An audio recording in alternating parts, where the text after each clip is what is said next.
Welcome back inside the MMA War Room with Srikar, Rajendran, and Shroyer. I am Sam Corcoran, breaking down another pay-per-view event, the second one we've done on this channel, UFC 318, with Dustin Poirer making his final walk to the octagon against Max Holloway. Now, guys, we've talked about it a little before. It's not the most stacked pay-per-view.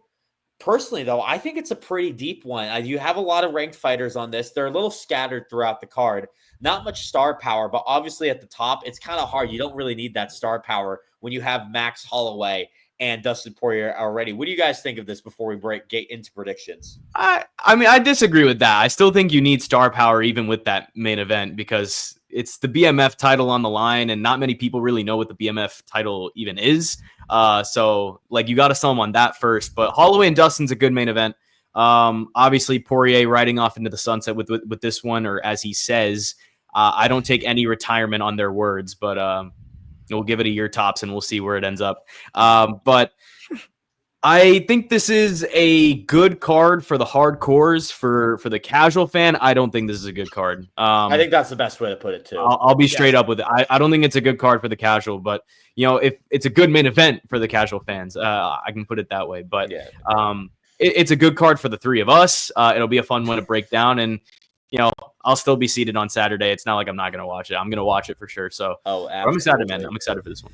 Yeah, no, 100%. I think that's a great way to put it for the hardcore fans. This will be, a pleasure to watch. I'm glad I'm back in the war room. Wasn't able to join the conversation last weekend, but I heard everything you guys said and you guys killed it. Wish I could have joined in. And we had our conversations about it. But yeah, obviously, with UFC pay-per-views, you really do look for that star power, and that's kind of what puts some of the pay-per-views over the top and really gets those buys, especially in a day and age of streaming. Not too many people are buying, events anymore. We've seen also, just to preface a little bit, but Turkey Al Sheikh.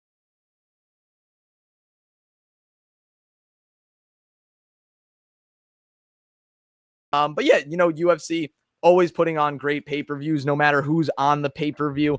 And I'm really excited for this one. I think that, yes, there are going to be some fights that will, be complete washes, or, they could surprise us. But I think we're in for a lot of high-octane action with definitely some finishes on this card to look for. And it should be BMF. I mean, that just screams finish. We'll get into that later. And also, let me touch on this real quick, because I was about to say the UFC Abu Dhabi main card I thought was actually better than this one, but it's a good time to address some news that the co-main event between Movsar Evloev and Aaron Pico is off. Yep. It's not happening anymore, and I'm assuming that Piotr Jan and Marcus McGee is going to be elevated to the co-main event. Hopefully, I know me and Sam talked about this. Hopefully, they put Movsar and Aaron Pico on the UFC 319 card. I believe there's been traction for that, because that's a card that needs a true co-main event, and I think you could still do Movsar and Pico for 5 rounds. I know Aaron Pico wants it. I think he went on Instagram and basically called out Movsar and said, "Yeah, you pulled out. I worked so hard for this camp. Camps don't come cheap. Let's do this in Chicago." So I'm all for it. I think that'd be great. But I just wanted to touch on that little piece of news. Obviously, we didn't drop a midweek episode this week, so I thought it was a good time to just bring that in. Definitely, for sure. Well, back to this pay-per-view.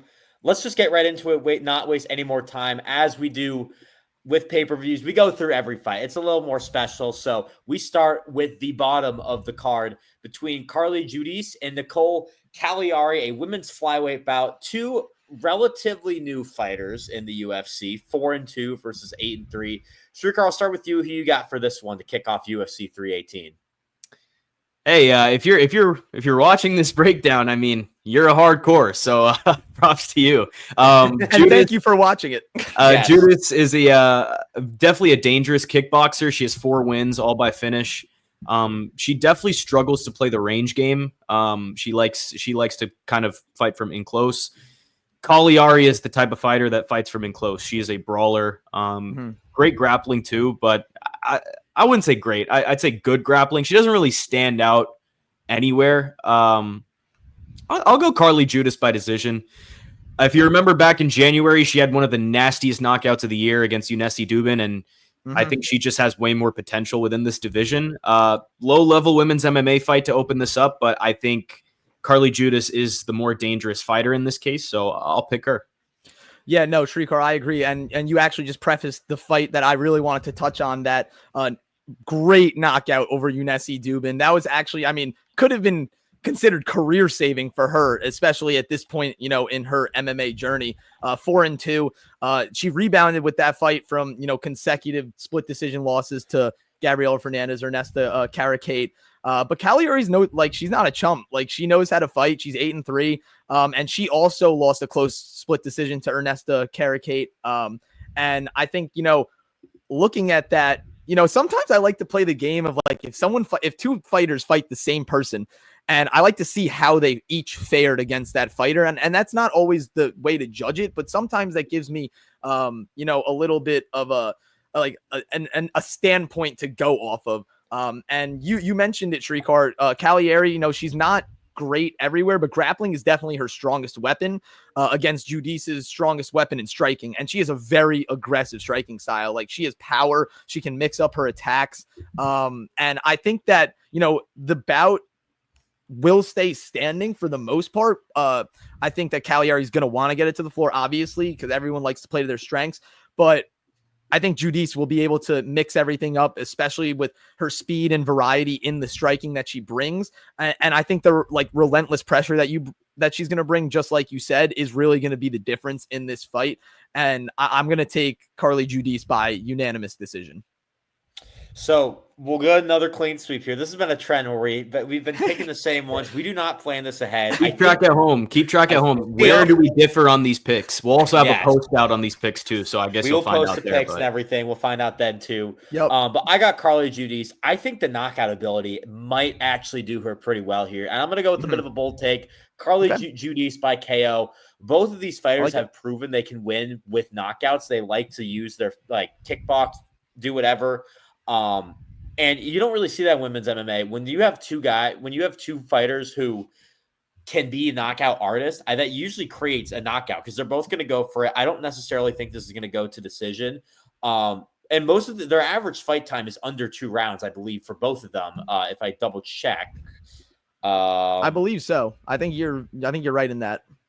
I swear I just saw it on here, but anyways, it's like around 2 rounds, like just under and just over. So It's around 2 rounds. I'm not 100% sure that this fight's going to go the distance. So we all agree that's going to be Carly Giudice. Different methods on how it happens. Let's move on to a fight where there is a heavy favorite in this fight in the middleweight division. Bruno Ferreira and Jackson McVeigh. McVeigh, an undefeated fighter. I believe this is his UFC debut as well. Yes, he was supposed to fight. What was his name? He pulled out of last pay-per-view because he missed weight. He was supposed to. Yes, he was way overweight. They pulled him up from Contender Series, right? Yes, I'm gonna look up the name because I don't want to disrespect that guy. But Jackson McVeigh was supposed to fight last pay-per-view. And we never got to see him. Well, Chris, we get to see him this time against Bruno Ferreira. Is he going to pull off the shock, or is he going to win this fight?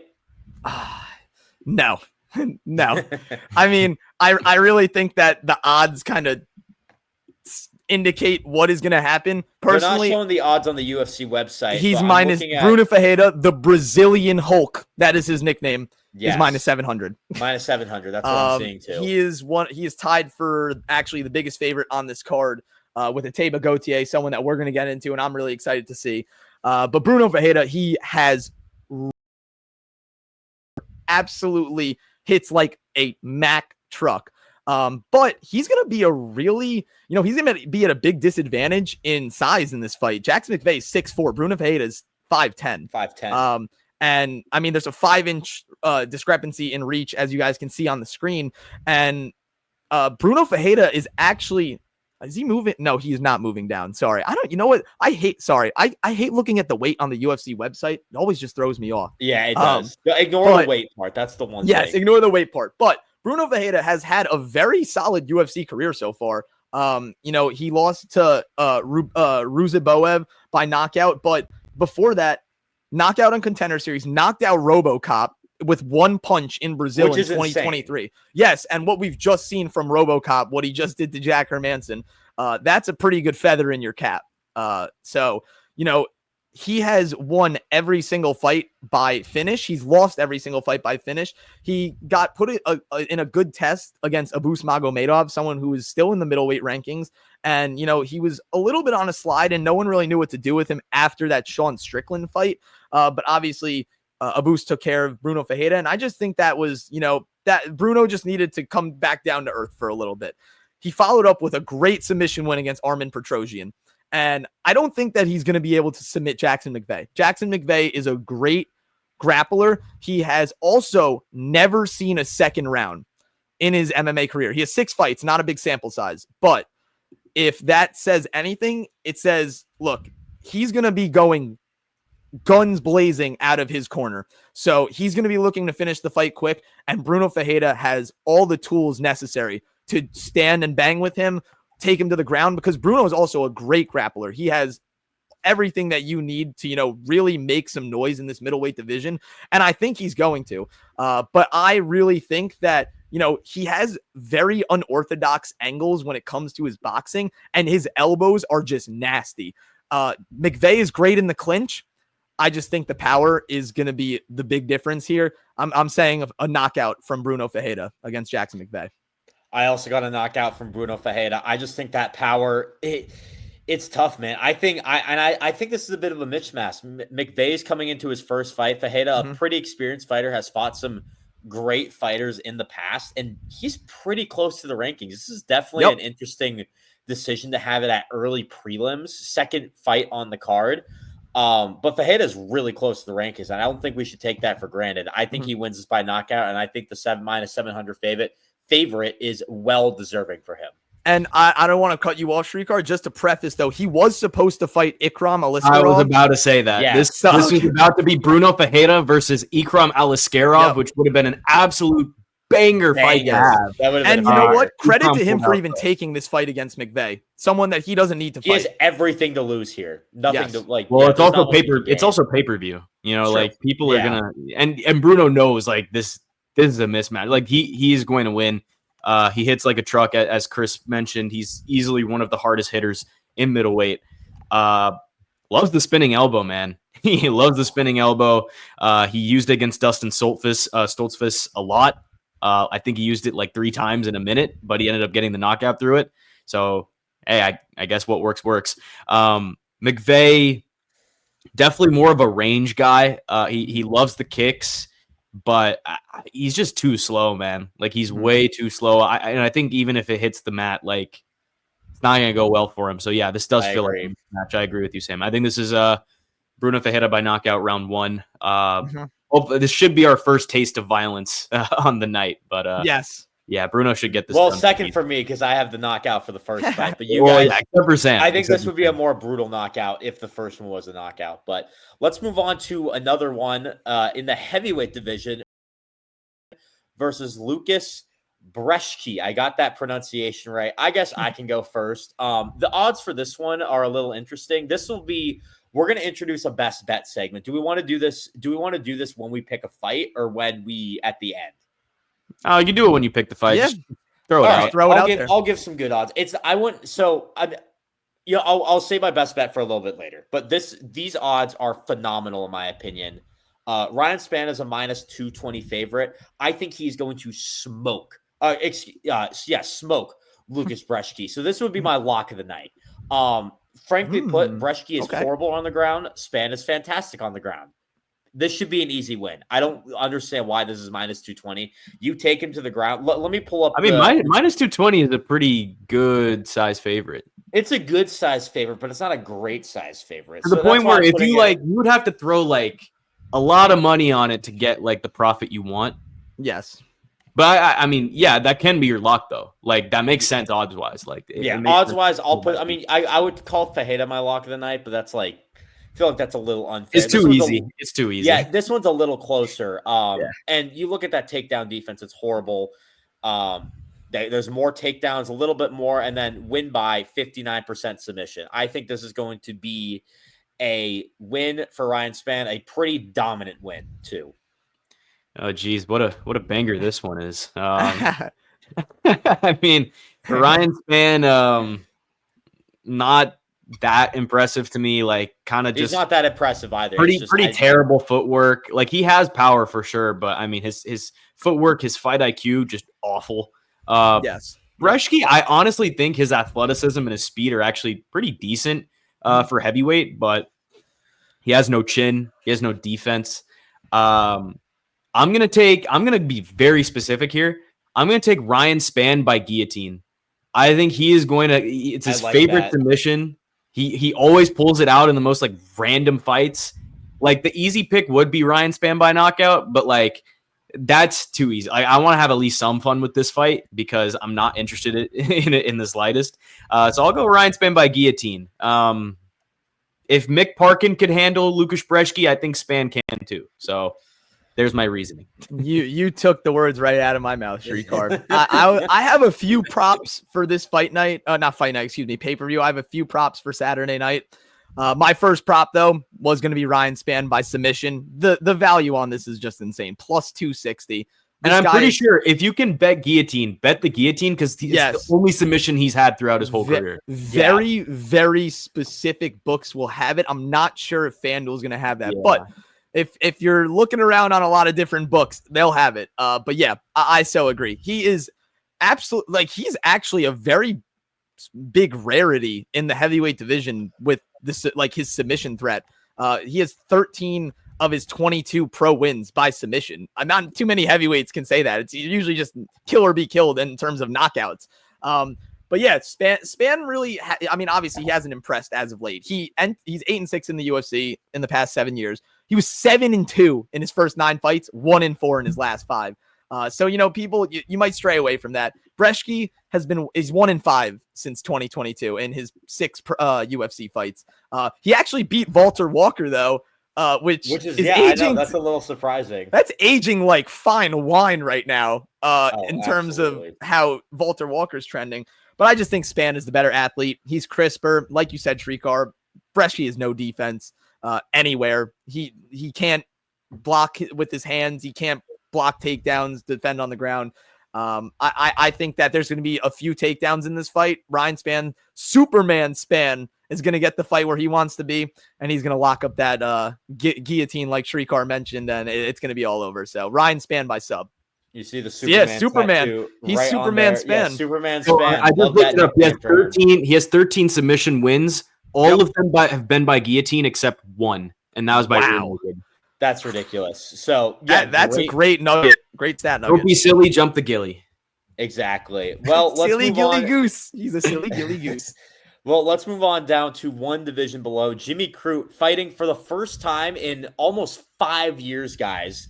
Sorry. That's I messed that up. Yeah, I was about to say, I thought I saw Jimmy Crute earlier this year. Yeah, I did. I'm just gonna jump ahead and get into my prediction because I got it messed up. This is gonna be my dog of the night. I got Prachnio by TKO. Crute hasn't won a fight in 5 years. That's what I should have put. And he's a big dog. He's plus 280.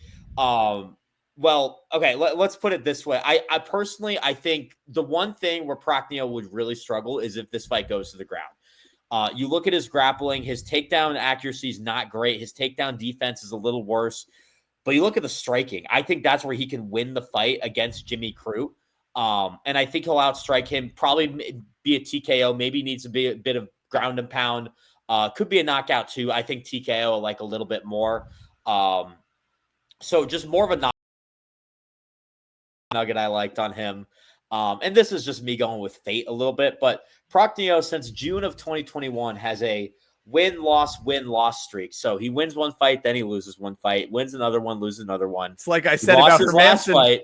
Yeah. Every time y'all bring that up, it doesn't work. So no, it happened with Hermanson last time.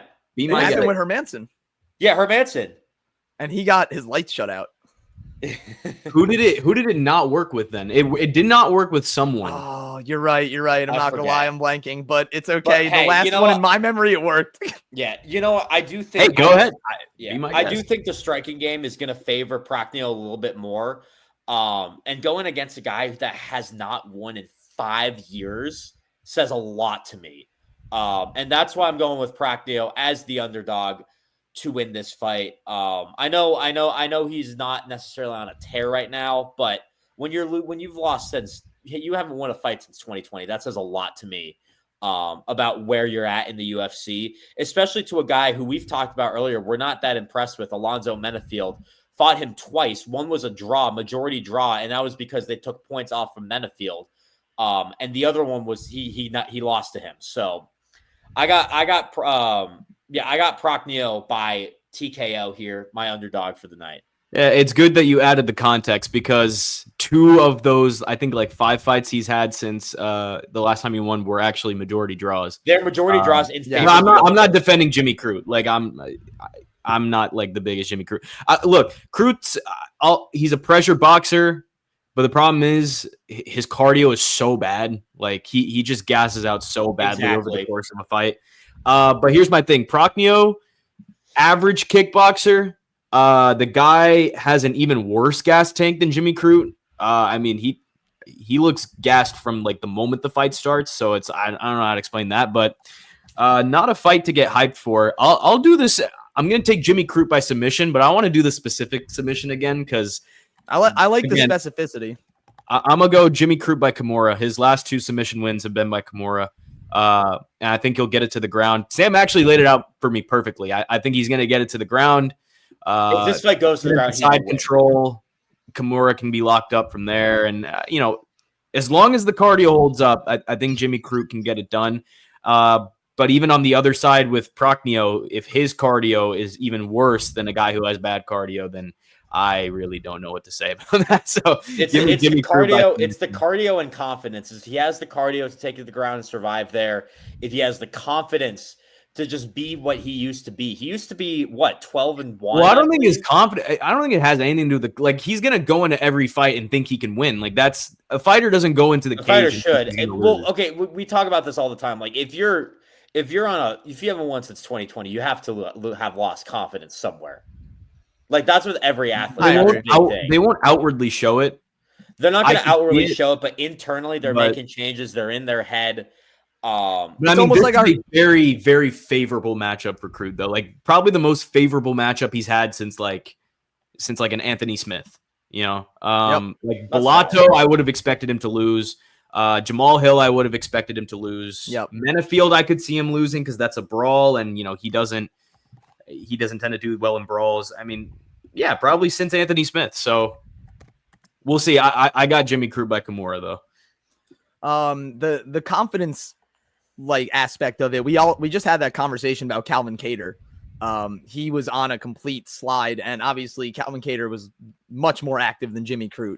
But that is something to look for in a fighter. Yes. Even though, like Srikar said, they'll never let you see it, obviously, because once you lose confidence publicly, it's very hard to dig yourself out of that hole. But I like this right now. The parody is starting early. One of you, Srikar has Jimmy Crute. Sam has Marcin Prochnio. Yeah. I'm going Marcin Prochnio by decision. The good guys. I love it. Hell yes. I love it. I'm going by decision. I think Prochnio is such a live dog here. I think the odds are so overly inflated. Look, Jimmy Crute he's an okay fighter. Prochnio is not much better, if not better at all. But look, Jimmy Crute has not been active, and this guy can't even do enough in fights to avoid draws. Well, he's been active. I mean, the last time he fought was February since 2020. No, but not active in terms of he's had 5 fights since 2021. That's he took 2022 all off. Yes, but still, before his fight against Bellato, his last fight was 2023. So that's 2022 and 2020. Maybe he just likes fighting in odd years, man. Hey, that is actually a great observation, Sam, because he's fighting in odd years right now. You know what's funny? In even years, he is. If we count Dana White's Contender Series, he's 4-0. In odd years, he is 1-1, 2, 3, 4-2. 1-4-2. Let the trends flow. I'm a big guy. I'm a big believer in trends. Yeah, exactly. I'm a big believer in trends. Obviously, do not make your decision solely off trends. You could. But look, I think Srikar, you said it best. Jimmy Crute's best advantage is going to be the ground game. And Sam also said it. If this fight goes to the ground, I can see Marcin Prochnio absolutely getting demolished, dominated. But if Prochnio is able to stuff those takedowns, which he might, or if he gets taken down and gets back to his feet, how is he going to stuff the takedowns if his cardio is already dropped? But we have no idea where Jimmy Crute's at either. We really don't. Like, well, I honestly really do not have good cardio. That's why. Exactly. And honestly, in that aspect, Prochnio has the huge advantage on the feet. He is a great kickboxer. I really think that he does have good striking. Great kickboxer. All right, look. Did you see? All right, the Modestas Bukauskas fight. That high kick that he threw in the pocket. No one has ever seen that before, let alone from a light heavyweight. A high kick? Dude, Bukauskas was standing a foot away from him. He threw a high kick at him and wobbled him from 1 foot within the pocket. I've never seen anything like that. Even all of the commentators, John Anik, I forgot who else was on it. Everyone was stunned. They've never seen anything like that. I honestly think... Guess who went on to win that fight, by the way? Bukauskas. Yeah, but Bukauskas is miles better than Jimmy Crute. I think that, this fight really should be a got submitted by Bukauskas. So actually this helped me too. So I mean, yeah, it does. But also Jimmy Crute got submitted by Alonzo Menafield, who never does that. So it's like, there's a lot of give and take in this. Personally, for me, I just think that this fight should really be a pick'em. Like, I do not see Prochnio. Hey, I hate to layer the Bukauskas thing even more, but Jimmy Crute knocked out Modestas Bukauskas. But that was a very long time ago. That was more than 5 years ago. Yeah.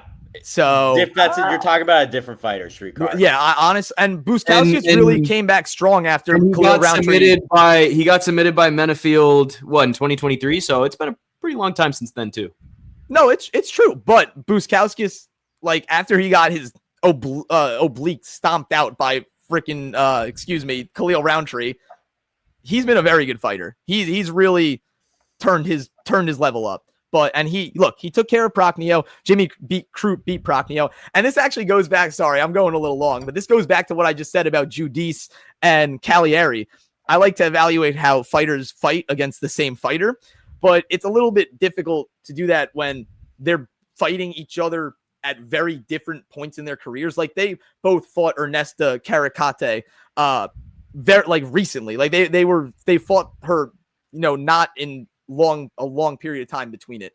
I just personally think that this fight should be more of a pick'em. I think that Prochnio is a very live dog here. I don't think it's going to be finished. I think it's going to be a very hard fought, grueling decision. And just from what I've seen from Jimmy Crute in the past 4 to 5 years, I don't feel comfortable backing him, like talking in betting terms, as a minus 300 plus.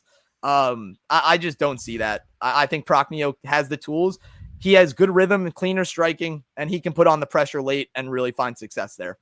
So Prochnio by decision. So 2 for 1, a little more parity here. Like to see that. Let's move on to the last fight of the early prelims. I know we're moving a little slow, but Islam Dulatov and Adam Fugit. Islam Dulatov is not 1-0. He was on Dana White's Contender Series. I believe this should be 11-1, not 1-0. Yes, he is 11-1. 11-1. Yes. Well, Srikar, what you got for this one to kick off, to end the early prelims? Pretty good fight, in my opinion, for 2 pretty good fighters, I should say, to end it. Yeah. We spent a little bit of time with the last one. I never saw myself in a situation where I'd go life and death for Jimmy Crute, but hey, it is what it is. And I still probably won't go life and death for him, but I mean, if I'm the lone wolf, I got to stand up for myself. But this one's a quick one. Dulatov is a well-rounded finisher. I mean, he's 6 knockouts, 5 subs. Fugit's tough, but just low level, 2 hittable. So I'm going to go Islam Dulatov by first round knockout. He is the best prospect out of Germany for sure. Yep. And I think this should be a highlight reel finish for him. So give me Islam Dulatov. By the way, can I just want to point out one unreal thing about Dulatov. And I have Dulatov by KO too, but he's got to be the first fighter that is 0'0". Y'all see that? He's 0'0". Yes, he's 6'3". Yeah, so he's 6'3". But yeah, I think there's not a height advantage, unfortunately, for Fugit here, despite what the UFC website says.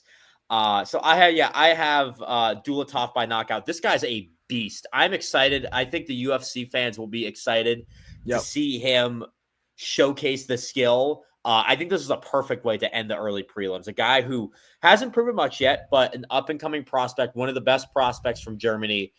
We could be hearing his name in recent months. And also just look how jacked he is. Like, geez, man. Yeah, he's ripped. Yeah. Yeah. Fun fact about Islam Dulatov, though. He actually used to be a model. Like, he used to walk, like, fashion shows and really? all that before he ever became an MMA fighter. It's kind of crazy. I mean, his physique shows it. Oh, yeah. Dude is carved out of stone. Oh, my gosh. Dude, wait, hold on. I'm going to switch my tab real quick. I know we're going on, but look at this guy. This guy was a full-on model. Yo, I'm not going to lie. That Bro, good look for at him, the jawline. He's mewing a little bit there. Yeah, he's a little mew. Little mew. All right, anyways, back to UFC. Chris, what you got for this? Yeah, there's really not much to be said. Islam Dulatov by knockout. Especially just Fugit is getting older. He's 36. Dulatov's 26. I like to look into the stats in terms of age like that and see trends like that because I think that does matter. Fighters with a 10-year age advantage in terms of being younger win more than 66% of the time, I believe. I think it's even higher. That's just a baseline that like I have. I think that, Dulatov, you're right, Srikar, best prospect out of Germany. He's really going to put on a show and put himself on the map. I can't wait to see it. This guy's for real. Islam Dulatov by KO. Moving on to the prelims on ESPN at 8 o'clock. Yes. Ateba Gautier versus Robert Valentin to kick it off. Gautier is 7-1. And guys, we don't spoil picks to each other. We always make it try to be ethical. But we had some chats in our conversation. I think we all know. Can we, on the count of 3, can we all just say what we're picking? Yeah, let's do it. Let's do it. All right. And 1, 2, 3. Robert Gautier. That didn't really work with the. I said Robert Valentin, man. I think he's gonna pull off the upset. Are you serious? I see that smile. You're being a little coy, Srikar. Get baited. Get absolutely. He's rage baiting. Yeah. Nah, man. Ateba Gautier is literally the middleweight Francis Ngannou, bro. No, yeah. This dude's insane. Come on now. All his wins are by knockout. He hits like a freight train. I mean, Valentin's a very tall grappler though. Yes, but the thing is, his striking is so average. Like, I think this is literally just set up to showcase Ateba Gautier. So yeah, and I'll just say first round knockout. First round knockout for Gautier, easy. I agree with that completely. And Gautier's first UFC fight was the Mexico City card, and he looked like a beast in there, man. I remember watching that. But yeah, Gautier by KO here. This would be a lock of the night if he wasn't the minus 700 odds. We talked about that earlier with Fajeda. It's a mortal lock. If you had $700 and you wanted to win $100, do it easily. That is coming. That is financial advice from Chris. So if it doesn't happen, you can come from me all you want. Financial advice, but if you want to do it, go ahead. If you have the bankroll to do it and you want to do it, you got the Chris stamp of approval. So absolutely. But just quickly, and because we're going to move on, there's not much to be said. Robert Valentin's fight against Torres Finney, I don't even know how he lost that. Torres Finney is, I don't know what to think about him. He's very small. Robert Valentin should have killed him. I don't understand what he's doing in this fight. But Ateba Gautier is 23, guys. He's a year older than us. That is crazy. We could be seeing a future champion in the making. And I was saying the same thing about Josh Van. Every time you guys bring up something like that, I just feel washed, man. I know, I do too, but it just makes me feel like it's like, oh my gosh, like we're sitting here talking about him and he's about to go in there and knock this guy out. Like it's kind of surreal to think about, but Ateba Gautier, silent assassin, clipped. Well, we all have that one as for a lock. This one's more of a pick'em though, up ahead in the welterweight division. Francisco Pradam versus Nikolai Veretennikov. I believe I pronounced that correctly. Yep. The last I checked, Prado was barely the favorite, minus 140 versus plus 120 for Nikolai. Chris, I'll start with you. What you got here for a pretty well matched up fight? Yeah, no, I actually think this is going to be a great fight. We're gonna see we're gonna see a little bit of everything in this fight. Prado is 12-3. He's on a 2-fight skid. Unanimous decision losses to Jake Matthews and Daniel Zellhuber. Both great fighters. We just saw what Jake Matthews did on Saturday to Chidi and Njokuani. But Veretennikov, he's also on a 2-fight skid. He lost a TKO loss to Austin Vanderford, making his UFC debut. It was in the second round. And he had a very, very close split decision loss to Danny Barlow. Also, shout out Danny Barlow. Love your nickname, Left Hand to God. That is awesome. Yeah, Prado, he's 22 too. We're going back to the age. He's our age, and he's in the ring. He's in the octagon. It's crazy to think about. But I really think that his age is going to be the difference. And like, just it's like I said before about Fugit and Islam. It's obviously not the same fight, but younger fighters tend to do very well against older fighters. And Veretennikov is 35. So there's a big discrepancy in age right there. And I think Prado, he just overwhelms opponents so quick. Like, he has 9 first-round finishes. He can do it by knockout. He can do it by submission. And I think that really just allows him to be comfortable wherever the fight goes, because he knows he has the tools to do whatever's needed to be done to, get his hand raised at the end of the fight.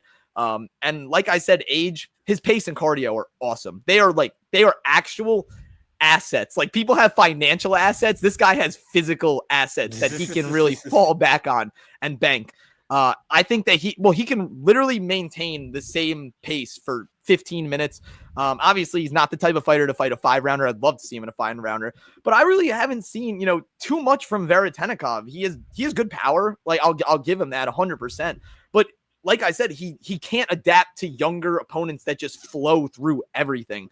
And Prado has great striking defense. I want to see. Can you maybe pull up those? Yeah, back to significant strikes. Absorbed per minute. Defense 55%. Oh, actually, and you know what? Maybe that's not as bad as I. It's not. That's not as good as I thought. But yeah, better. It's pretty evenly matched. Yes, better than Veretennikov, and Veretennikov has also shown he has one-punch power.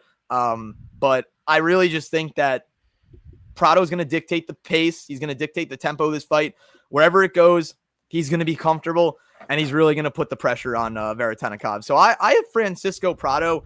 I have him by finish. I would take a double chance on this. I'm not sure what the odds are, but I'm taking him by finish. Interesting. Srikar, what you got for this? I'll save my pick for the end. Yeah, I was going to say, I think there's some things I agree with you, Chris, and there's some things I disagreed with. Prado's definitely small for 170. I think that's my big thing with him. But he swings hard, man. He swings really hard. Like, from the body. Nikolai Veretennikov, very, very hesitant striker. He's kind of not the type of guy where you want to get in a brawl with. He's 0-2 in the UFC, and he's lost to Danny Barlow, and he's also lost to Austin Vanderford. I honestly don't know why he's still in the UFC. If I'm being completely for real, like I'm not been impressed by Veretennikov. But I think this is a tough call because this is where I disagree with you, Chris. I think Prado actually struggles with the rangy guys. Like, I think if he's already at a size disadvantage, it can get a little bit tougher for him. But I'm going to agree with you. I'm actually going to go Francisco Prado by knockout. The way this guy swings, I have a weird feeling this is going to be such a goofy fight. And Veretennikov is literally just going to get slept. But again, I haven't really been impressed by what I've seen out of Nikolai, and I think Prado should get the job done by knockout here. So this is a weird fight for me. It's like the eye test just does not pass and I think they're both. I think Prado's fine for Veretennikov. Like, the eye test just does not pan out. Like, I feel like on paper he should win this fight. I think his skills fit what he needs to win this fight with. I think if he was going to win this fight, it would be by decision. And if he went to he's great at staying off the ground, which I think is a huge thing. And it's funny, I was actually going to pick Veretennikov. But I've made the decision. I think I'm going to go Prado by decision. I think this fight's going to go to decision. It's going to be close though, I think. And I think that's more just, I think Prado is just overall the better fighter. I really don't have much of an explanation for it. I just think he's more skilled, more talented. That's it. There's not much on paper that tells me he's going to win. So this is like, out of all the picks, I'm the least confident in this pick. And if you told me you should just take Veretennikov for the sake of difference. Nah, I'm gonna go Prado though. I think Prado's just a better fighter. He tried to bait you into. He tried to bait you into it, Sam. Man, like, I know. We want the parody. Sam almost took the bait. I saw like a slight second of hesitance. He's like, "Oh my god, should I?" I was close, man. I was real. Like, this is a fight. Usually I have like my fights listed out before. This is one of them where I did. I was just like, okay. Well, think about it this way: if Procchio loses, if you take Veretennikov, that's your get back right there, bro. That's what if they both? What if they both lose? Oh, then but you at least got to take the risk, you know. Well, I think we might. We'll probably decipher on some other fights. Let's move on to. This is another fight. I think we all kind of we might have spoiled ourselves talking earlier. But Martin Vettori versus Brendan Allen. Srikar and Chris, I'm just gonna let you handle this because I know you had a lot to say about this. Oh yeah, I'm gonna let Srikar take this one first because I know exactly how he feels about someone in this fight. I'm not with the all-in stuff. I'm not. He's all out. I'm all out on Mr. Brendan Allen. Well, that's just on like I don't like his personality like that. It's nothing personal, obviously. I just is what it is. Vittori's chin, obviously ridiculous, but I think his game is definitely not evolved. Like it's not progressed in any way. I agree. Allen definitely, I'll give him this. Definitely an elite grappler. But I don't think he's a good or a smart fighter in the octagon. I think his fight IQ is definitely a concern. Vittori is sitting at what is he now? Like a plus like he's plus 175. Yeah, according to ESPN bet. You know what? Give me Marvin Vettori, and I think he'll win by split decision. Like this is a very tough fight for me to call. But I think Vettori can. I don't think he'll let Brendan Allen take his back for one. I don't think he's going to be able to let Brendan Allen take him down for two. And then for three, I just think he's going to fight the smarter fight. And he can also, on the feet, like if it comes down to striking, Vettori is the better striker. So I'm not worried about that. And he can take hits as well. So I'm going to go Vettori by split. The one thing is, though, Vettori literally needs to fight a flawless fight. Like that, that is what this comes down to. If Vettori makes even the slightest mistake, he's done. Like he is done. But hey, I'm not a little bit of a biased pick, but I'm gonna go with Vettori here. Well, I'll give the unbiased pick because I don't have anything against Brandon Allen, but I'm also going Martin Vettori by decision here. I'm taking the underdog. I think that this is such an evenly matched fight, in my opinion. And you look at the stats; they both have most of their wins by submission. They're good grapplers. Little more decision for Vettori, and then. This is the one thing that really tells me, okay, I think Vettori might win this fight. He has an iron chin. He's tough. And this is a 15-minute fight, right? Well, why do most of his fights go 17-25? Is that can we just confirm that's not flawed? No, he's a fight. Marvin Vettori has fought many 5-round fights. That's what I thought. He's a 5-round fighter. Yeah, Vettori was top because Vettori always headlines the Apex, so he's always just like in. Yes, I know he does a lot of 5-round. Honestly, Vettori and Allen with their beef before this could have been an Apex headline for what it's worth. Yeah, but, totally, 100%. But like, I just think overall, and you look at that takedown defense, 69%. I think what's going to happen is I think if it's either going to be like Vettori is going to get Allen on the ground through a punch and maybe he just keeps him on the ground, or maybe he'll grapple a little bit, or Brendan Allen's just going to try to take him down and he's not going to do it. Like he's going to be unsuccessful doing it. And to me, in my opinion, I think if you're trying to take someone down and you keep failing and failing and failing, you don't deserve to win the fight. That goes to the other person for their defense. They can play a defensive fight. Vettori can afford a defensive fight. And when it's give me the dog and Martin Vettori, the Italian takes this one. All right. This is the type of fight that I love. I am looking forward to this so much. I am too. Because this is going to be such an emotional fight for both fighters. I mean, I don't know if you guys saw. I forgot when it was. Let me. It was at the. Oh, I forgot when it was, but it was. You're talking about. Yeah, the casino, the Hard Rock Casino. Vettori was there. He was supporting his teammates for PFL. And apparently, Brendan Allen was talking a lot of crap saying that he was looking for Marvin Vettori. Now, I'm not sure why, if there was anything said before that. But if you just want, like, you can pause this video, go look up the video of them brawling on the casino floor, because there is a lot of emotion behind both of these fighters right now, especially Marvin Vettori. And sending out my prayers to Marvin Vettori. He recently just lost his brother as well, which is, that is also a very emotional and hard thing to deal with, and something that he's definitely fighting for. And especially when you have history with a guy now who, this fight was also supposed to happen last year. This was supposed to be a headliner at I think it was the Apex. I'm pretty sure it was the Apex. They were ranked, I think, like 5 and 6 or something. Yeah, this was supposed to be a very high level fight. Kind of stinks that it's on the prelims. Like, I'm not really too big of a fan of that. Yeah, this is a main card fight. Like, yes, I agree. I don't get it, but especially with the stakes, this is a main card fight. But I love these fights. There's going to be emotion behind it. And really, that could really show what a fighter is made of. They could either cave to the emotions that they're feeling and just fight, with their heart, not their brain, or they can use that fuel and fight with their heart and their brain. You guys said it best. I think Marvin Vettori is such a live dog in this fight. I'm taking Marvin Vettori. I am not convinced by Brandon Allen. Are you kidding me, man? I know, but you know what? Yeah, there's really nothing I can say to defend the non-parity in this fight.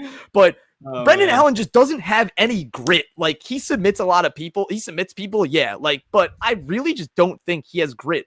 He's not going to be able to really get Vettori to the ground. Brendan Allen has a takedown accuracy of 38%. Marvin Vettori has a takedown defense of 70%. And if Brendan Allen's best bet is to take him to the floor, that's going to be really hard for him. And Marvin Vettori has a chin made of absolute granite.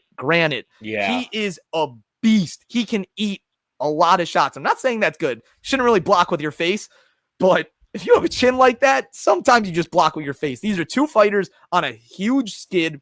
Vettori really needs this fight. This is like do or die for him right now. Brendan Allen's going to be on a 3-fight skid. Obviously, he's not going to be let go from the UFC. I don't think he will.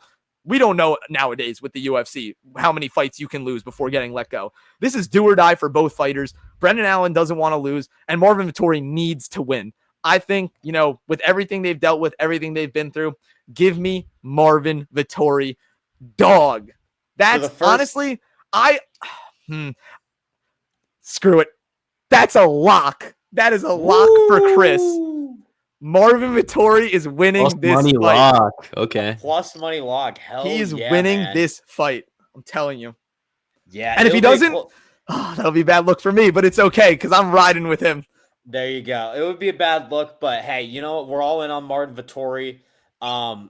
Good fight. I agree with you, Srikar. This should be on the main card. I don't understand why it's on the prelims, but nonetheless, we get 2 ranked fights on the prelims, which I think that's why I also think it's kind of a treat. 2 ranked fights on the prelims. You know what? Yep. I'll take it. We're ending this with should Tyler also Phillips. be on the main card. Yeah, this could be a main card fight. This This should could be a also be main on the card main too, and especially with Vinicius Oliveira as one of the better prospects in the UFC, 22-3. Dude, in the he's bantamweight legit. Yeah, he is legit. And Chris, I'll let you take him from here. Both of these guys have 3 losses. Don't count out Kyler Phillips, but what you got for this one? Yeah, I mean, I really like Kyler Phillips. I've really always liked him, and he just lost a close decision to Rob Font. And that snapped his 4-fight winning streak. That was tough for him. And yeah, Phillips has proven he's beaten Vets, Munoz, Marcelo Rojo. But when I watch Vinicius Oliveira, like it's just like I'm watching a little something different that he's just, I don't know. I don't really know if I can explain it, but he has back-to-back wins against Saeed Nurmagomedov and Ricky Simone, who, are very good fighters in my opinion.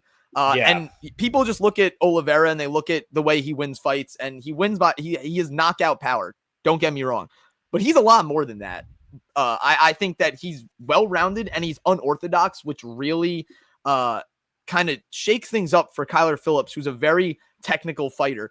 Kyler Phillips he has all the tools to do it though. Like, don't count out Kyler Phillips. I'm just going to say I'm taking Vinicius Oliveira. I think it's going to go to decision.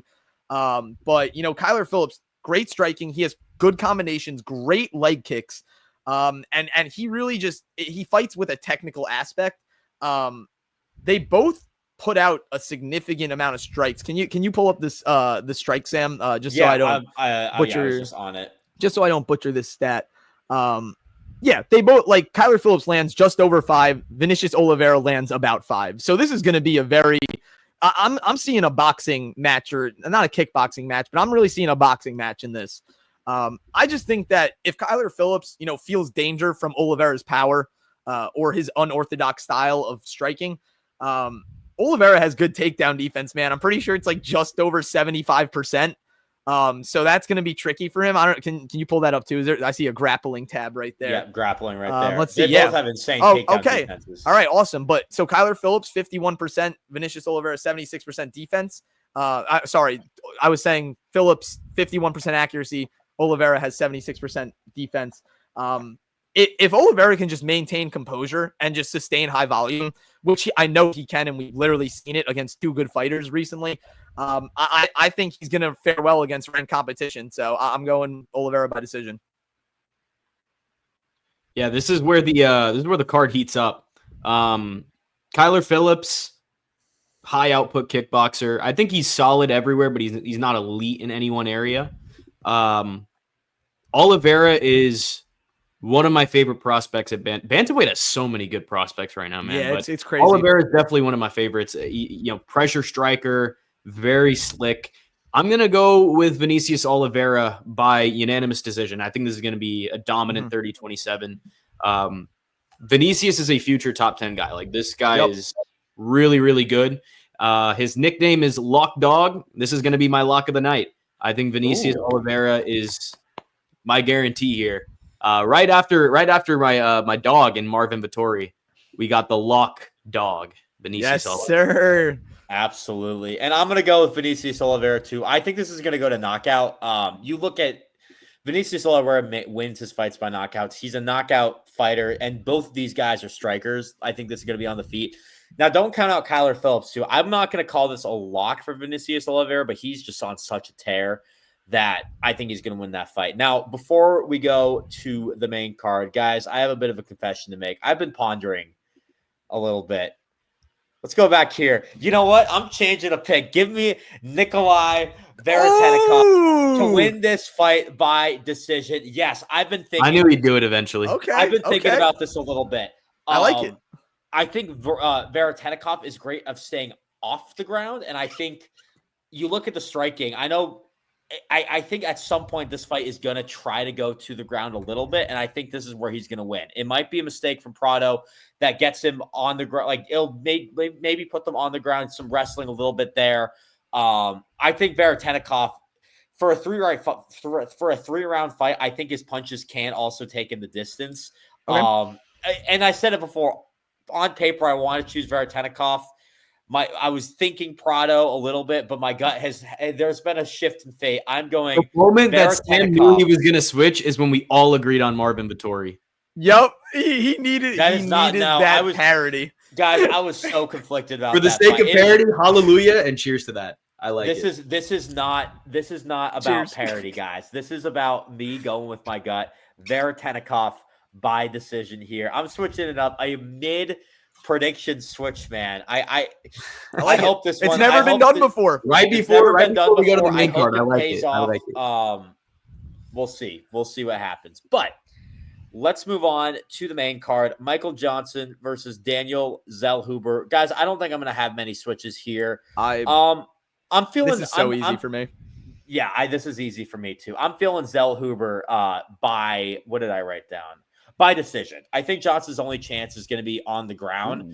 And I think the experience will help him as well. But Zellhuber, I've been talking about, there's a lot of fighters that have been good at staying off the ground. And Zellhuber is one of them. Let's go back. If you look at grappling, 94% takedown defense. That's unheard of. And look, Johnson's is good too. I think it'll probably, if Johnson's going to go to the ground, he'll be. Sorry, I lost my train of thought right there. But nonetheless, Zellhuber, I think, is going to win this fight by decision. It's funny. I only had one. I've had two decisions. Veretennikov and Vittori. The other ones, looking at the main card, I won't spoil any predictions left, but I think the knockouts are going to start to slow down a little bit, and it starts with Zell Huber right here. Ooh, can I actually go, Srikar? Yeah, go ahead. Oh, I think the complete opposite. I think Zell Huber's knocking Michael Johnson out cold. Out. The menace is going out. And I've loved watching him over the years. He has had so many UFC fights. Him versus Justin Gaethje, one of the best fights of all time. But we're about 10 years removed from that. And I think that, Zell Huber, golden boy, he's going to have golden hands on Saturday night. It's going to be clipped. Zell Huber by knockout, and it's going to be brutal. Yeah, Johnson is the most inconsistent fighter alive. So I look at his record, and I saw that he won his past 2 fights, and I guess that's all I needed. So, yeah, Zell Huber by KO here. Rangy kickboxer, just insane output. But you know what? With Michael Johnson, who knows, bro? Like, you can't really count him out. But I'll go Zell Huber. I'm not really going to put this as a lock or anything like that. I already did my lock of the night, but yeah. Give me Zell Huber by KO. Should be brutal. Well, I think Zell Huber will win that one. I think there might be a little bit of chalk for this. Let's move on. Maybe I jinxed it. This one's a close fight. Dan Ige and Patricio Pitbull. Dan Ige is the gatekeeper of the featherweight division. Patricio Pitbull, not really an up-and-comer, but one of the greatest featherweights to ever do it at Bellator. Guys, what do you think for this one? I'll let you guys start this one off. You want to take a Srikar? I just stole Zell Huber from you, but I could start it. It's cool. Yeah, go ahead if you'd like.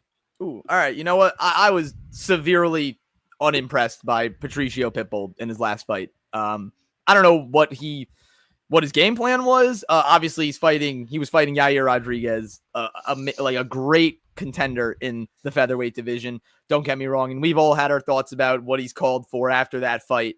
But Sam said it. Dan Ige is the gatekeeper of this division. He is Dan 50K Ige for a reason. He has earned that nickname.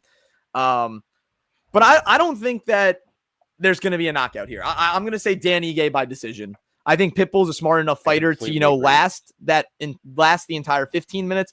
I think we're going to see a different Pitbull than we saw in, what was it? It was May? No, it was April. Excuse me. In April. I think we're going to see a very different Pitbull. Yes, he is one of the best featherweights to ever do it in MMA. He's a great fighter, and he's, there's a lot of talk about, Bellator wins versus UFC wins. And obviously those UFC wins are weighted much more than Bellator wins. But still, this guy is awesome. He has done it for so long. I just think that Dan Ige is a beast, man. Like, he really can shut your lights out and just fight a good fight. I think he's deservingly like a minus 200 plus favorite. And I think he's gonna win by decision on Saturday. Yeah, Pitbull is 38 years old. He looked awful in his UFC debut, and I think Ige is a terrible matchup stylistically. So I'll also go Dan Ige by decision. I think this is just too much power, and I think Dan Ige will set the pace for the fight as well. Yes. For this version of Pitbull, I'm going to go with Dan Ige, but I don't think this is one where you can count out Patricio Pitbull. Like, it is a bad matchup stylistically, but man, I hate this so much because the same thing with Patchy Mix, bro. Like, I know who these fighters are. Like, exactly. I know how good they are. But, like, I don't know, man. Like, I just can't pick Patricio Pitbull. So give me Dan Ige. I'm going to agree with you. I also got Dan Ige by decision. And I think, honestly, the only reason Dan Ige, I feel like whenever he fights, it's usually decision is like the most by knockout. I forget who his last fight was against, but it ended way too early. And I was like, that should. Sean Woodson. It was Sean Woodson. That was an early stoppage. Sean Woodson was like almost out on his feet, but yeah, it could have. They could have went a little longer. Yeah, but I think Ige was going to win that fight. Exactly. I still had Ige winning that fight. I remember that prediction. I think Ige wins this fight by decision as well. And I think Pitbull will do better than than he did against Yair. I think this is a bit closer competition. Like you said, Srikar, I don't love the matchup here. I think Ige matches up very well against Pitbull. But this is not going to be the end for Patricio Pitbull. I think he will get more opportunity. And don't rule him out here. You look at guys like Anthony Smith. That's one guy who started. He was a champion in another division, lost his first fight. People ruled him out, and then he went on to become a great fighter himself. Well, the thing is, Pitbull is 38 right now. That's the other thing. Like you may not have a championship or anything, but I don't think Pitbull will be done just yet. I think this will be a somewhat of a close fight, but it's not going to be a win in my opinion. But he could do it. I'm just saying. I don't rule this out. I wouldn't put Ige as a lock here. Are you confirming that, or was that? I'm confirming Ige is my pick. Ige is my pick for this fight. No. Lock? Yes or no? Oh no, absolutely not. This is not a lock. Okay. Yeah, this is on the main card. This is the fight I feel the least confident about. Oh, okay. All right. We'll put it that way. Just a quick little thing. I didn't like how Pitbull was kind of looking past Ige, saying like, "I want Aaron Pico after this and whatever." It's like, dude, worry about the guy in front of you. Like after your last fight, you have no right to like even say like just focus on what you're given at this moment in time. Also, focus Aaron on what's Pico's on your plate. Fighting, I don't know, maybe the number one contender in the division. I think that says there's one person miles better than the other now. I very much agree with that. You can see who they're matching them up against and why. So I like that, Sam. I agree. Mm-hmm. Well, let's move on to a fight at the welterweight division for the fourth time this year, or fifth? No, fourth time this year. Kevin Holland is back. And it's July. It's July, which is insane, man. And he's fighting Daniel Rodriguez. Kevin Holland, just such a dog. He wants to keep fighting. He wants to keep winning. And you know what? He's going to do it here. I got Holland by, I think I wrote submission here. I think Holland's going to submit Daniel Rodriguez. Just so versatile here. And don't get me wrong. Both of these fighters are pretty good. And there's a little bias in this pick. I'm going to be completely honest, a little confession to make. Kevin Holland, I do think will, if I'm being unbiased, I think Kevin Holland will win this fight. I think it might be a little closer than I'm saying it will be. It won't be a dominant fight. I think he'll win by submission. I think it's a good matchup for him. You look at the grappling, they're fairly even, overall. I just think Kevin Holland, this is the one where you kind of go back to the Prado fight. Kevin Holland might not look as better as on paper, but he's just such a better fighter and way more proven. And this is where I'm going with Kevin Holland, but it's also biased because please. Oh, I know what's coming. Please make Kevin Holland versus Colby Covington. I want to see Kevin Holland obliterate Colby Covington. Colby Covington, if you're watching this video, frankly, I think you're a horrible human being, and I want Kevin Holland to absolutely destroy you in the octagon. It should have been Holland Covington before. Got Daniel Rodriguez. Okay, that's just a little roadblock, a little bit of a speed bump for Holland. Please make Colby Covington and Kevin Holland happen. That would make me the happiest man in the world. Yeah, Holland's found his groove at 170, man. And that too, he's found his groove too. That's like the most important thing I want to say, and I did not get to say in relation to this fight in particular. Yeah, he's rangy, powerful. I mean, really dangerous on the mat, as you mentioned. I agree with Kevin Holland winning this. I think it'll be by TKO. D-Rod, he's solid, but he gets hit too much, man. He's very hittable. And back when this fight was made for UFC 279, I would have picked Kevin Holland. Kevin Holland's only gotten better since then. D-Rod has too, but I feel like Kevin Holland is going to get it done here by TKO. Yeah, I was still struggling a little. I mean, obviously, I'm picking Kevin Holland. I love Kevin Holland. He's the man. That's no bias at all. Like, he is one of the most entertaining fighters, personalities in the entire UFC since he stepped foot in the company. Even in Contender Series, dude didn't even have a contract, and he was talking to Dana White in the middle of the fight. Like, you have to have so much confidence to do that, and he never lost that, and I think that's a reason why everyone loves him. Also, he's fought, this is 27th UFC fight in, 7 years? That's actually unreal. But yeah, D-Rod's lost a step. I mean, look, he's 9-4 in the UFC. It's not like he's completely crashed and burned. His last fight, I believe, against Santiago Ponzinibbio. Yes, Ponzinibbio, and Ponzinibbio's lost a step too. Like, he was aging. Morono, I don't really regard Morono as too high, like too good. Excuse me. I don't regard Morono as a great fighter, or he's he might be on his way out of the company too. We'll see about that because he really hasn't fared too well. But I think that D-Rod, like he still has the tools to do it. It's just the age, and you're fighting someone that can just do everything. This dude has knockout power. He is lanky as hell. Like he is so long. He can cinch up any submission from anywhere just because of how tall and how long his reach is. I was thinking, Sam, when you said submission, I was like, you know what? I initially thought to myself, TKO, KO, but I could see him knocking D-Rod down and just going right up into a darts. Personally. So I think I'm going to stick to my TKO or KO TKO with Srikar, but I do like that submission pick because I really can see it ending that way. So we love you, Big Mouth. You're a dog. Big Mouth, yes. Trailblazer, both your nicknames. Trailblazer, yeah. We're all on the Kevin Holland train, I think. So far all chalk for the main card. How about this one? Paulo Costa in the co-main event versus Roman Kopylov. I'll just start it out by this should not be a co-main event. But you know, at least they're not advertising it as a co-main event. I believe this is a 3-round fight. Not even a 5-rounder either. It's a 3-rounder. Yeah. Yeah. I was going to say this deserves to be a 3-rounder. This is not a 5-round fight. So, you know, at least the UFC is getting that right. I also understand why they would put this as the co-main for considering the headliner. Like you don't need to sell a co-main. You can sell but you should though. You really should though. I hate being lenient, man. Like if you can put a great 5-round fight on there, which you definitely can, you're the world's biggest promotion.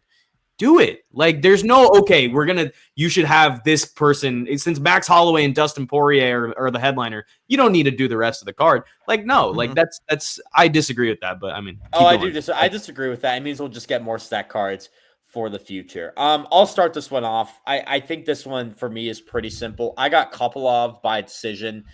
Obviously, Costa's chin is iron. Like it's very hard to knock him out, and I don't think that's never happened before. Costa.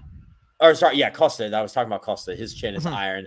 But Kopylov is just like Costa's just wearing out. You can tell just by watching his previous fights. Just the wear and tear on him is just down. It's just going down and down, and he's starting to tone it down a little bit. Meanwhile, Kopylov has won 6 of his last 7 fights. So he is 6-1 since 2022. Just entered the rankings. I think he gets this one done by decision.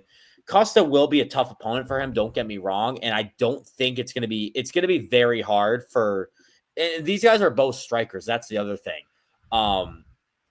And I think taking him to decision is not going to be the most comfortable thing, but I think when you look at the wear and tear on these guys, I think Kopylov has the advantage, and Costa has the disadvantage when it comes to just like being worn out. Cardio is going a little further down. And by the way, if Costa does win this fight, please do not give him Khamzat Chimaev. That would be a horrible fight. And one guy is going to steamroll the other, ragdoll the other. So I got Kopylov by decision for this one. Yeah, I'll take it a step further. Roman Kopylov he's gonna finish Paulo Costa. I think. Wow. Costa just has not been the same since Izzy embarrassed him. Kopylov's embarrassed him. Kopylov is both technical and powerful. I mean, that's a perfect blend. I think we're gonna see a masterclass from Roman Kopylov. Honestly, like I was almost leading to this as my lock of the night, but I eventually went with Vinicius Oliveira. But again, man, this should not be a co-main event. Like, I do not care who the headliner is. It does not excuse not having a real co-main event like that. I never understand those arguments. Like, this is the UFC. This is the world's biggest promotion.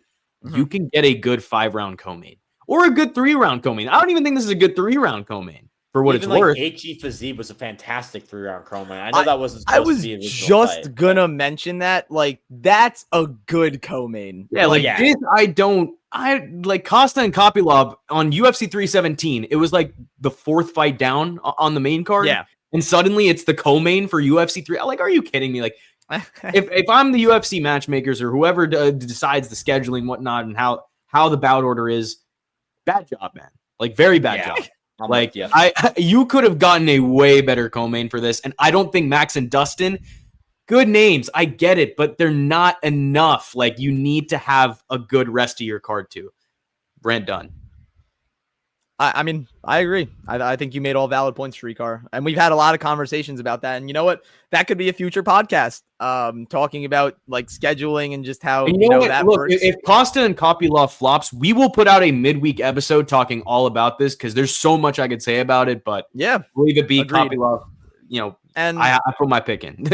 yep, and I'll make this quick. I think Kopylov by decision. And Srikar, you mentioned knockout. The only person to ever knock out Paulo Costa was Izzy. So that would put Kopylov in some pretty, impressive company, pretty high regarded company. Yeah. I think that, Costa, like he's just not going to get in the, I don't see him getting into the exchanges that will warrant him to get knocked out. And like Sam said, I think he still has a good chin.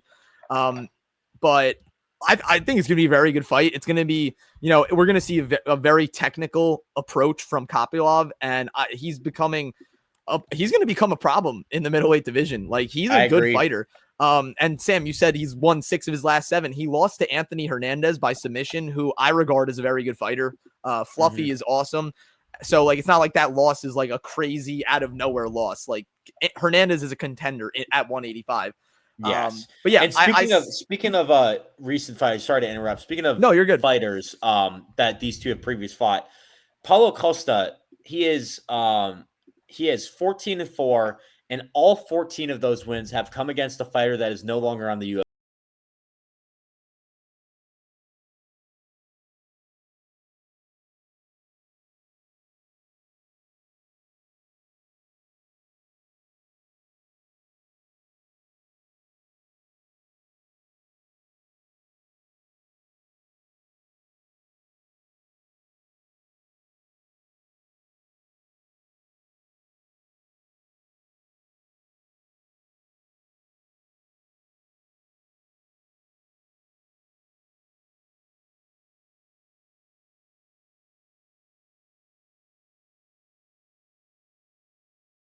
So far for the main card, and we've varied it up for the other ones, the early prelims with a little bit of variation. Same with the prelims after my late switch.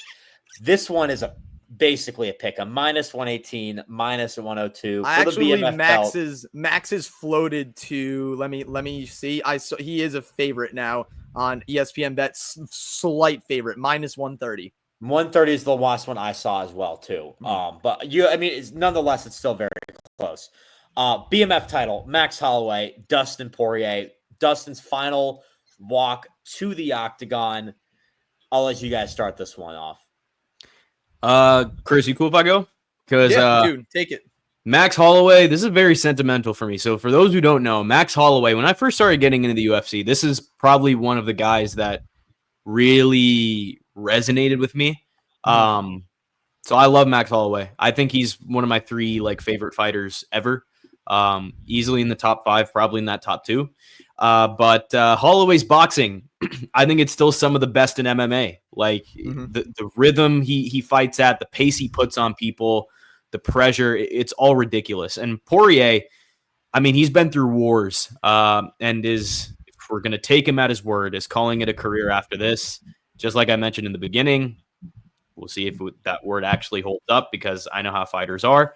Holloway's last few fights, master classes against Korean Zombie, Arnold Allen, Justin Gaethje.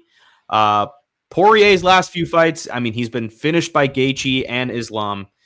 He hasn't really had a perfect performance since Conor McGregor, when he knocked out Conor McGregor. Ever since then, even the win over Michael Chandler over BSD, the BSD one, he was losing the first round. The win over Michael Chandler, he was in some very, very deep water in that fight. Probably since UFC 257. So I'm going to take Max Holloway by unanimous decision. I think this is a banger. Hold up. This fight's not going to knockout for BMF. No. I think this will go the distance. I'm going to look up the odds on that, because I'm actually I want to see the odds on that. Keep going. I think Holloway's actually That's a favored to win by decision. I didn't think this was going to be that hot, but I mean, it's going to be a banger, maybe fight of the year, potentially. But the pace that Max will put on his combos, I think it should do it for him. I don't think Dustin is getting slept here. I don't think he's getting submitted. I don't think Max is going to get slept here. This is a lightweight chin Max that we're talking about, not featherweight where he's going to be more drained. I think this is going to be a decision. Like I don't think it's a hot take. Over under is actually Srikar. You're right, man. Set it 4.5, and the over is -154. It's -134 on FanDuel to go the distance. And Max, if we're doing props, +165 to win by decision. Yeah, hey, +165 is pretty fair. I'll take Max Holloway by unanimous. What do you think, Sam? I kind of want to go last for this because this fight, like Srikar said, this is extremely sentimental for me. It's an extremely sentimental fight. These are two fan favorites, both kind of towards the end of their career. Obviously, this will be it for Poirier. We mentioned someone, I think Srikar, you said, will Poirier come out of retirement? I'm like, how could you come out of retirement after this? You're ending in New Orleans. Yep. You have it's perfect. I'm sorry, bro, but you never. There is a 0%. I think. I think he's done. I think there's always an it. He is not John Jones. This is not John Jones ducking someone. This is Dustin Poirier, who is getting. It doesn't have to be like John Jones. It can be like anyone. Fighters don't retire for good. It just doesn't happen. Yeah, I don't know how you can come back after this. He has a family now. Clearly, his family is excited for him to stop fighting. But you look at this fight, BMF. This is why I think it's going to go to knockout. It's like the thing on the line is not necessarily to move up to a division, or not move up to a division, move up in the rankings, I should say. It's to be the baddest MFer in the UFC. And that's where the knockouts come in. You look what Holloway did last time. He pointed right at the ground, told Justin Gaethje right here, right now, when he was winning the fight, went blow to blow and won. I think that's one of the most badass things that has ever happened in sports in general. Just point to the ground. I'm going to knock you out right now. And he did just that. That's why Max Holloway is the BMF. But give me Dustin Poirier by KO. Yes! Give it to me! I had to do it. There's no other way I could, the diamond, absolutely. There's no other way for Dustin Poirier's retirement fight in New Orleans. Lil Wayne walking him out. It's the perfect storm. Limited aura here. Storm. I don't understand. You're picking him because Lil Wayne is walking him out? No, I'm also picking him because I also think he's going to go blow for blow with Max Holloway, and I think he's going to knock him out. I think what? Yes. Yes. No. He's going to go blow go. You know what? Take it. Go ahead. Here's the thing. Here's the other thing that I also want to keep in mind. I know that I just said like BMF. This is going to be blow for blow. There's nothing to lose here for BMF, but Max Holloway does have a little bit to lose. Dustin Poirier has nothing to lose. He's going to put it all on the line here. I don't think he cares if he gets knocked out. As long as he can just, at the end of the day, drop his gloves on the canvas, which he will do, he's going to go blow for blow with Max Holloway, and I think he's going to win it. He has nothing to lose here. He has everything in his favor behind him. This Max Holloway, this is not going to be your typical Max Holloway where he's going to try to catch you at the right moment. I think, and maybe I shouldn't say that, but there's going to be points where these guys are going to try to have that BMF in their head. That's what Max Holloway did last time against Justin Gaethje. I think Poirier obviously has that in his mind. I think Dustin Poirier wins this by KO. I'm not looking too analytical here, obviously. Okay. All right. But I think you look at this is not a bias. By all means, this is not a biased pick. And this isn't me just saying, oh, I'm picking Dustin Poirier because he's retiring in New Orleans. Mm-hmm. This is me saying Dustin Poirier has absolutely nothing to lose here. I think he just goes all in. And the things behind him do help him as well. So I got Dustin Poirier by knockout. That I love it, Sam. I wanted to go last because I thought you were going to take I thought you were going to take Max Holloway. I tried to set it up like I was because I was hyping up Max Holloway. No, 100%. I thought I was going to be the lone wolf in this. But dude, you saw my reaction. That was the most raw reaction ever. That is how you guys know that we do not tell each other what we're picking. Yes.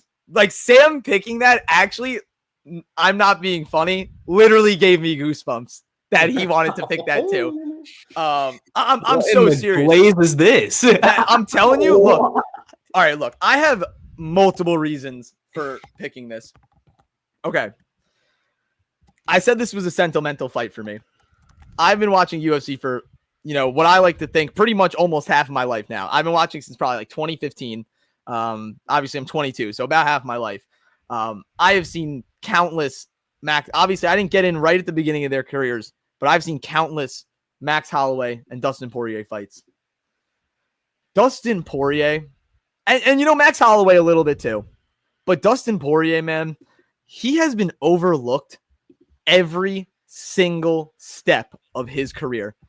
Everyone has counted him out in the biggest fights too. And you know what? In my opinion, he is one of, if not the best fighter to never win a championship. He is amazing. And you know what? I somewhat count an interim belt because you got the belt wrapped around your waist. But he was never an undisputed champion, which really made me upset that he will obviously never get the chance. To be honest, he should have been undisputed when he knocked out Conor. He should have been. Yeah. Undisputed should have been on the line for that. 100%, and I so agree. I'm upset that it wasn't, but this guy has been overlooked his entire career. So many fights. And Max Holloway, he's been overlooked too. Don't get me wrong.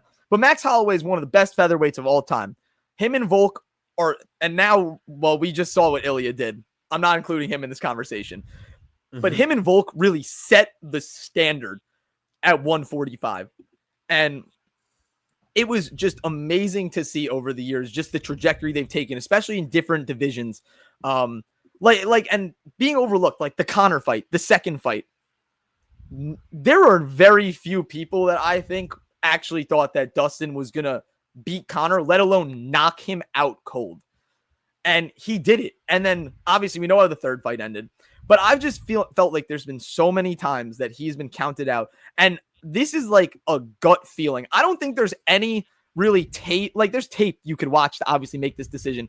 I don't really think there's statistics to actually encapsulate this fight. Like this is a pure go out there, show who is the baddest. And Dustin, it's like you said, Sam, he has nothing to lose. Like this is the end all be all. He's in his home state. He's walking out with Lil Wayne. And I really think he's going to ride into the sunset. And Max Holloway, I think he's going to be 0 for 2 in trilogies, meaning he will lose every single fight in that trilogy. And obviously people have their thoughts about the Volk fights because he arguably won one of those fights. But it doesn't say it on the record in the record books or on the stat sheet. Dustin Poirier's beat Max Holloway twice. He's definitely a different fighter than when he fought him before. But I just think Poirier has the tools to actually take it to Max. And if it goes to the ground, Dustin could submit him. We could see Max Holloway get submitted. We have no idea. And you know that Dustin's a silly gilly goose. He loves that guillotine. He loves that thing so much. But also one of my last reasons, other than like my gut feeling and everything that I kind of just prefaced, I don't like to bring like betting lines into it. And that's why I actually really try hard not to look at betting lines before I make predictions. Cause I think that skews a lot of, what you kind of think. And I think Srikar, I think you said this before in our group chat that you like betting lines really affect your thought process. And I believe that full-heartedly. But when I first saw this line and it opened at even, look, I get it. Dustin Poirier, it's his retirement fight. But an even line, we've seen what Max Holloway's been doing. Yes, he got knocked out by Ilya. And, at this point, who's not going to get knocked out by Ilya? We have no idea. But from what I've seen from Las Vegas and the way that odds work and how they want you to bet, because they want you to bet a certain way. They set traps all over the place. Like a mice looking for cheese, They set traps everywhere. And they just want you to step right into it. A fight like this opening at even, yes, it can go either way. But after what we've seen Max Holloway do, we saw what he did to Justin Gaethje. Justin Gaethje knocked Poirier out cold. Max Holloway obviously was going to win by decision before he knocked out Justin Gaethje out cold. In anyone's mind who has seen those, wouldn't you think that Max Holloway would be a bigger favorite? It's fishy I to me. completely agree with that. It's very fishy to me. They're casting a line. And they want bettors to be like, oh, Max Holloway at like basically plus money. Give me that all day.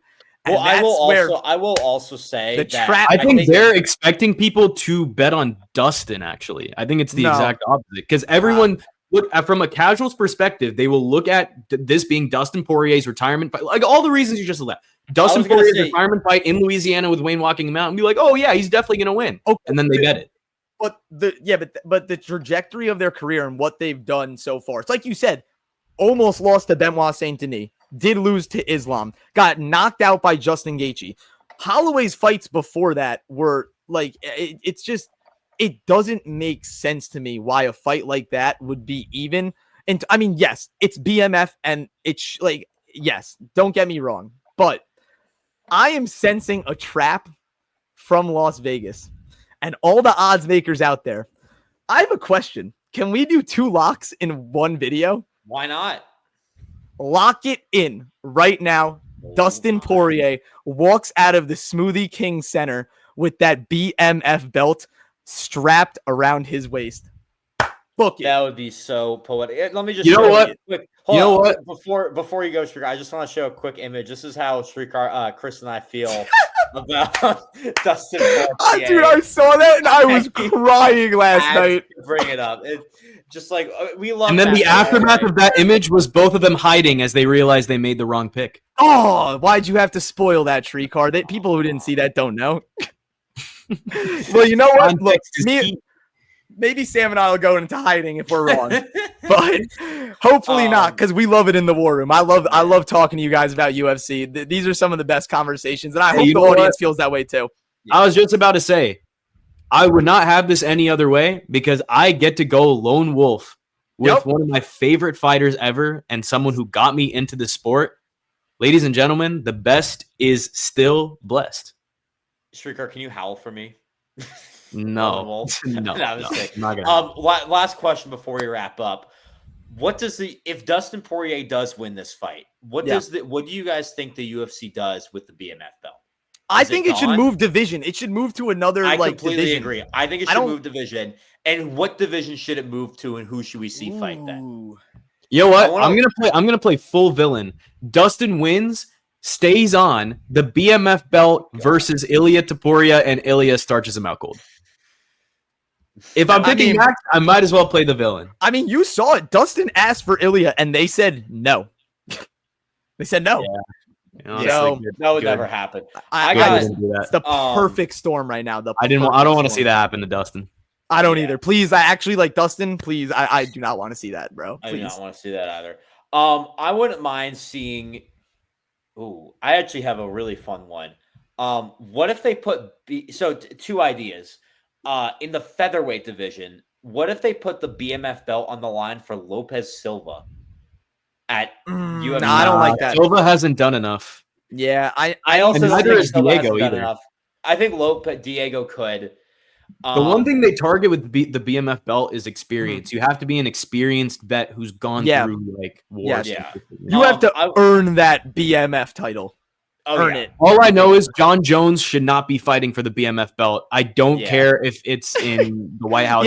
Because he'll be fighting for the heavyweight belt. Some people out there may be thinking about it. No, I am a strong advocate against anyone who refuses to fight your number one contender and refuses to fight in general a BMF. Yeah, look, I said the BMF should be Josh Van. Obviously, he has bigger priorities with the flyweight title. Another option I want to point out, and I don't know who the opponent would be just yet, looking at the rest of the division, but Robert Whittaker at middleweight. That feels like a prime candidate I can see that. For BMF. I just don't know who he would fight because the only only guy in his range is like Izzy Adesanya, but obviously he's not going to fight Robert Whittaker. A dream matchup for me? Do Whittaker and Usman at middleweight, man. Like, if Kamaru feels like he's locked out of the title picture, then I'd move. I actually think that might be that actually could be the best option. And then Kamaru beats one of them. That's a straight to a title fight, middleweight or I don't know if he would do middleweight against Chimaev again, but middleweight or welterweight, he could get a title fight. Well, that is going to do. Sorry, did someone have one more thing to say? No, I was gonna say, you know what? We need to do a whole nother podcast episode just on where the BMF title should go next, because it's really a pressing question in the UFC. Well, I already know where it's gonna be. It's gonna be with Max Holloway. Be good. I think But- if Max Holloway wins, I think he will defend it. I think there's enough candidates at lightweight to Oliveira. defend it. Maybe this could Ilya, start. Ilya would not. I don't think you would do it for Ilya because that would be two Mm-mm. belts on the line. Maybe It'd be this could Charles. start. It'd be Charles and Nex. They would fight for the BMF. It belt. could start the introduction of potentially multiple BMF titles circulating in the UFC. Or do you I move it don't want to the- see that. Do you move it? Do you But move how it do to you the women's- classify BMF Because the to just BMF belt one would then- ranking? Because the one BMF belt would division. lose its significance if there's multiple titles just floating around. Ooh, I have actually a good one. And this is going to be an unpopular take. I already know it, but how about Rose Namajunas versus Alexa Grasso? No. That was the quickest no ever. I'm Sorry. just saying. Those No are two great disrespect to the women's women. fighters. No disrespect to you ladies. Sorry. No. Yeah, I knew that was going to be an unpopular take, but just an option. I know people would riot at that though, but that will do it for this UFC 318 preview Saturday night, July 19th in New Orleans. It should be a fun one with Srikar Rajendran and Chris Shroyer. I'm Sam Corcoran signing off. We'll see you guys for a recap of this card. A lot of fights to cover. This was a long episode and it'll probably be just as long for the recap, but stay posted. We'll break down every fight and we will see you then. Take care.